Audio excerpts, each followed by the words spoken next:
Nigel Farage recently announced that his bank had closed all of his accounts. Here is a 90-second or so clip of the main points. I have been with the same banking group since 1980. I've had my personal accounts with them since that date, and my business accounts right through the 1990s when I worked in the City of London and in recent years too.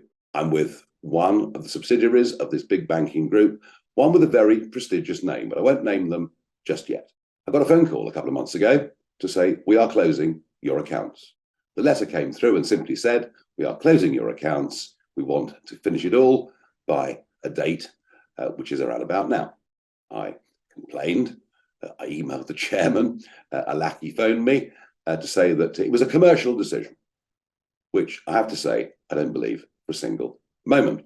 A few years ago, the European Union came up with a definition of somebody called a PEP, a politically exposed person. What the banks argue is that to maintain an account for a politically exposed person gives them increased costs of compliance.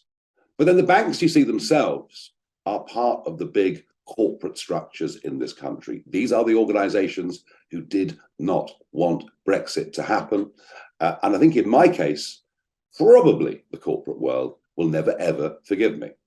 Because they know if I hadn't done what I did with the help of thousands of people in our People's Army, there never would have been a referendum, let alone a victory. I'm the one that is to carry the blame. A few months ago, in the House of Commons, Sir Chris Bryant, chairman of the Privileges Committee, said, using parliamentary privilege, that I had received large sums of money directly from the Russian government, and he named a calendar year in which it had happened.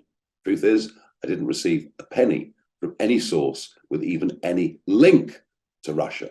So he lost his account, and he puts this down to a combination of basically being an enemy of the establishment and being lied about by a Labour MP. The bank is a subsidiary with a prestigious name of a bigger group, and there is a growing consensus emerging that the bank is Coutts, bank to the wealthy, and Coutts is, in actual fact, a subsidiary of the NatWest group. Bet you didn't know that, did you? You most likely don't have an account with Coutts, because I think you need somewhere in the region of £1 million to open one, but you may well have one with NatWest, and it appears to have been NatWest which closed Nigel Farage's accounts for undisclosed reasons.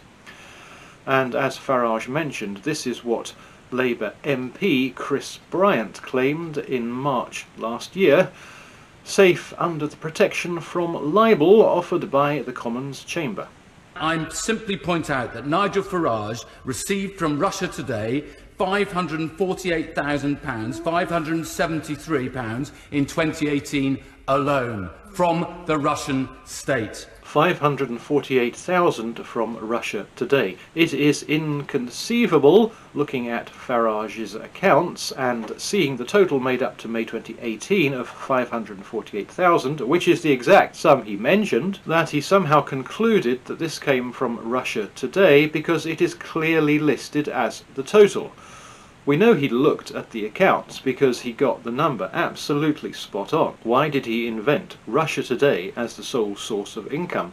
And why did he speak about Russia Today as basically identical to the Russian state? When somebody works for or is paid by the BBC, you say they're being paid by the BBC, not by the British state.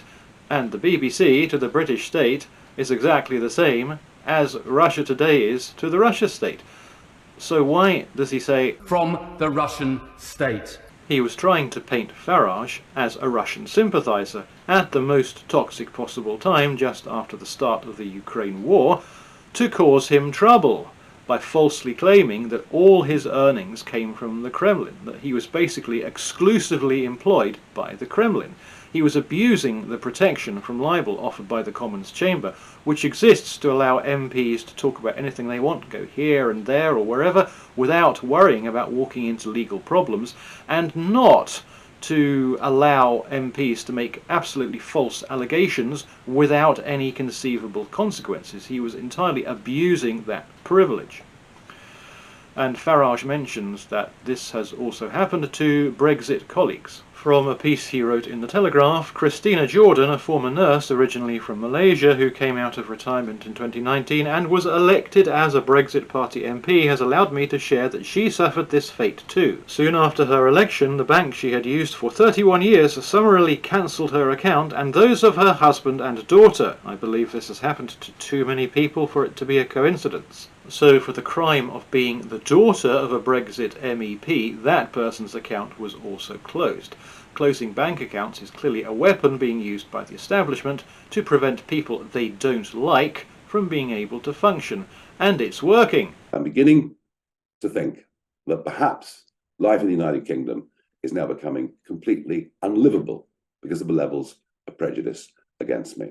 I made a petition on the government site which is currently being considered.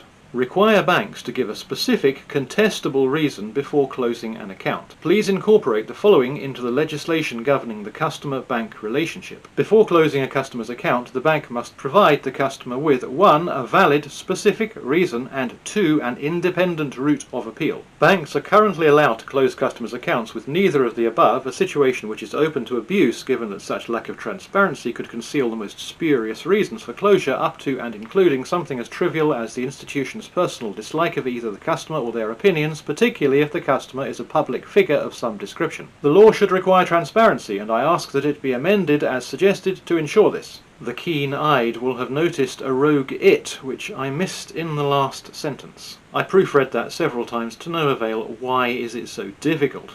I doubt it'll get published. If it does get published, I'll do a video promoting it and I'll encourage you to sign it.